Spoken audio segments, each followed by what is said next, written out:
angle with the axis of the beam. Consequently, a fatigue crack will usually propagate into that portion of the beam within the fixed mounting. Next, consider reversed bending. Reversed bending takes place when the loading on a beam is alternately minimum, maximum, minimum, with fully reversed tension, compression, surface stresses. With this type of loading, fatigue cracks may initiate on both sides of the beam.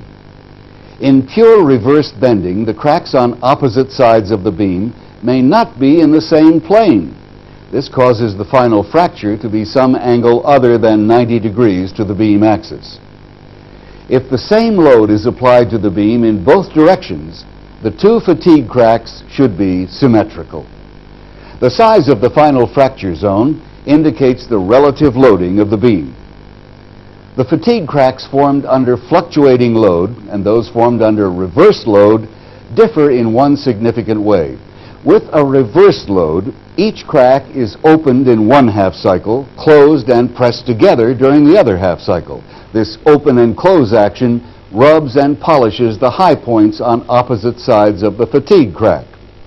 Under unidirectional load, the rubbing is less pronounced or non-existent. Consequently, striations and beach marks are usually more observable after alternating unidirectional loading than after reverse loading. And then consider rotational bending. A rotating round shaft is commonly subjected to a bending load, often in addition to the torsion of rotation. A unique feature of this rotational bending is that during one revolution of the shaft, both tensile and compressive loading are exerted alternately at each point on the surface around the entire circumference of the shaft. This occurs in the region of maximum bending moment. Because the loading is axially symmetrical, a fatigue crack can be initiated at any point around the periphery of the shaft, or at several points. Multiple cracks do not necessarily occur in the same plane. They are separated from each other by radial steps. These are called ratchet marks. Normally, the presence of multiple cracks indicates a relatively high applied load and rotational bending. Under low or moderate overloads, a rotating shaft may fail as a result of a single fatigue crack. When the shaft is always rotated in the same direction, the crack usually advances asymmetrically. That is, the direction of beach marks shifts in a direction opposite to the direction of shaft rotation. Asymmetric fatigue crack growth indicates bending and the direction of rotation. In this tractor power takeoff shaft, beach marks appear over a large portion of the surface. The fatigue fracture initiated in the sharp corner of a snap ring groove. Ratchet marks around the shaft periphery indicate a high stress concentration, but a low overstress. The original sharp points of the ratchet marks were damaged after the fracture by contact with the ratchet marks of the mating surface. No fatigue origins appeared on the upper left side of the shaft. Investigation revealed that the rotating bending force on the output spline was unbalanced. This caused maximum bending stress on the right side. Here, the fracture origins are evident. Consider torsional loading. Under torsional loading, the maximum local tensile stresses are at 45 degrees to the axis of the shaft. Under a fluctuating torsional load, fatigue cracks will develop perpendicular to the tensile stresses. Under alternating torsional loading, two sets of fatigue cracks, perpendicular to each other, may develop. Torsional fatigue cracks can initiate in longitudinal shear or in transverse shear. The relatively equal length of the cracks in each pair indicates that equal and opposite stresses have occurred during loading. At later stages of fatigue crack growth, one crack of a pair usually grows much faster than the other and eventually causes rupture of the shaft.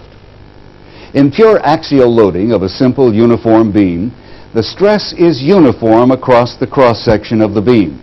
Therefore, a fatigue crack may, at least theoretically, initiate at a discontinuity within the member.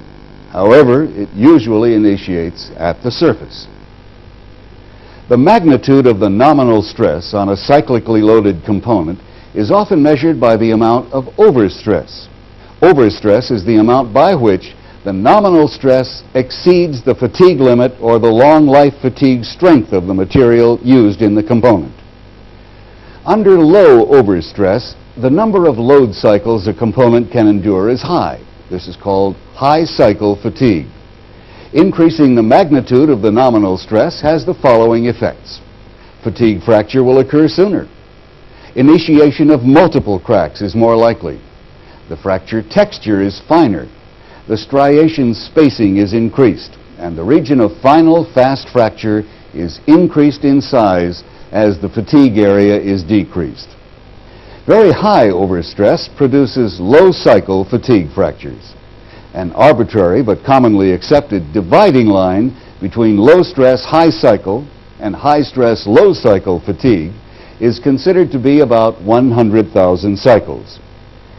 In practice, the distinction between low stress high cycle fracture and high stress low cycle is made by determining the dominant component of the strain imposed during cyclic loading. Low stress high cycle is elastic. High stress low cycle is plastic. Whether the dominant component is elastic or plastic in turn depends on the properties of the metal and the magnitude of the nominal stress.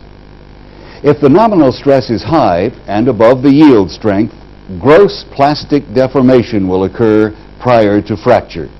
However, true low stress high cycle fatigue will have stresses well below the yield strength.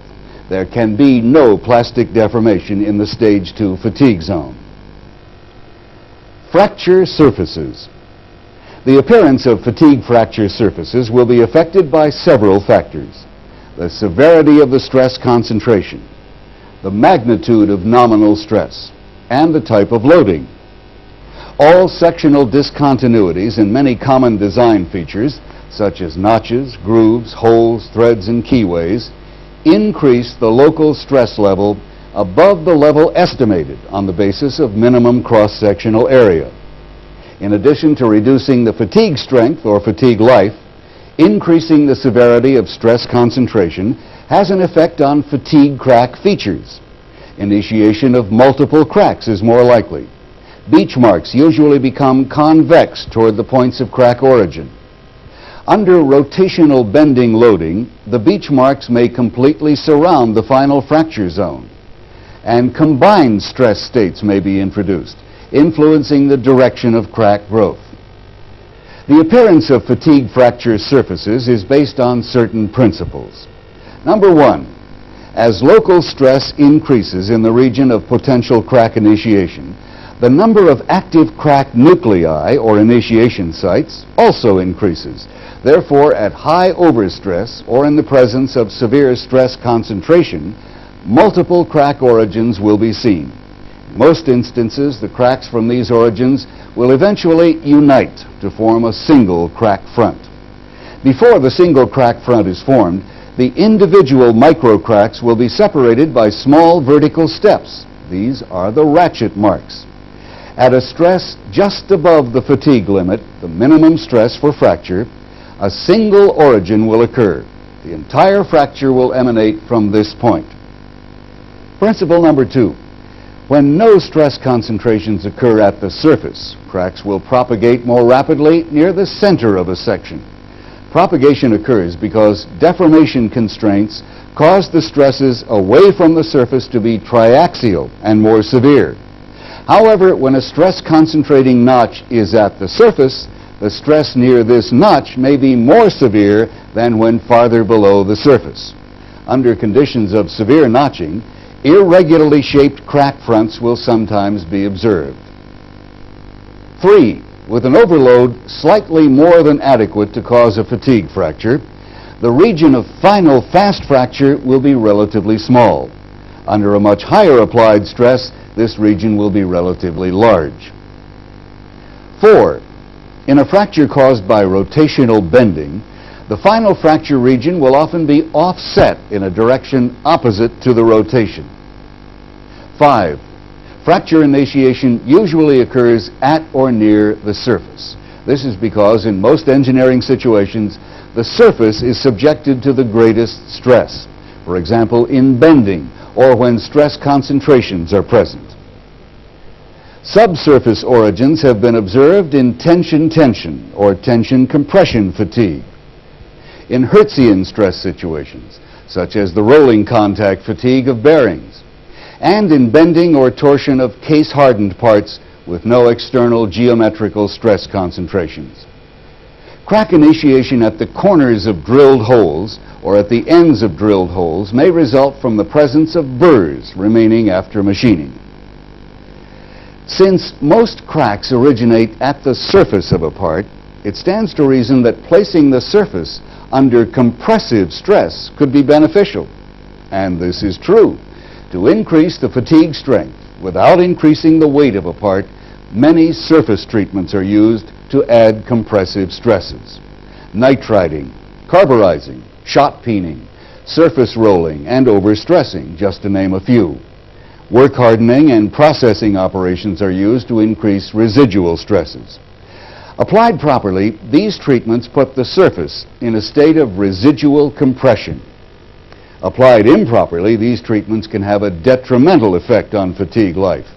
In general, harmful residual stresses are introduced to parts and components in a variety of ways. They can be introduced during assembly by the misfit of structural parts and by a change in the specific volume of a metal accompanying phase changes, such as those occurring in quenching. Residual stresses can also be introduced by a change in shape following plastic deformation, and they can occur by thermal stresses resulting from rapid temperature changes. Stress concentrations affect the fatigue behavior of different materials differently.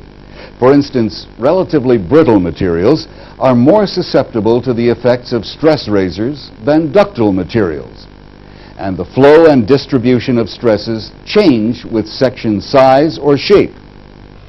In parts with a decreasing fillet radii, for instance, the stress increases at the point where the section size becomes thinner. In threaded components, a single notch introduces a considerably greater stress concentration effect than a continuous thread. The reason is that a continuous thread affords a more even distribution of the stresses on each of the sides created by the thread. That is, each thread is somewhat relieved of stress on both sides of the notch, all except the last thread on the bolt, which is relieved of stress on one side only. Thus, bolts frequently fracture through the first full thread. When a stress is predominantly torsional, the fatigue cracks usually start at the fillets of a keyway. The stress flow at the keyway is distorted by contact with the key, and the maximum torsional stress is concentrated just below the surface. Farther away from the keyway, the stress is smooth. The design of parts also has an effect on fatigue life. Mechanical and structural design encompasses two categories: configuration and material properties. Unfortunately, the materials are often selected for their machinability, their weldability, formability, resistance to corrosion or elevated temperatures, and not for their fatigue characteristics. But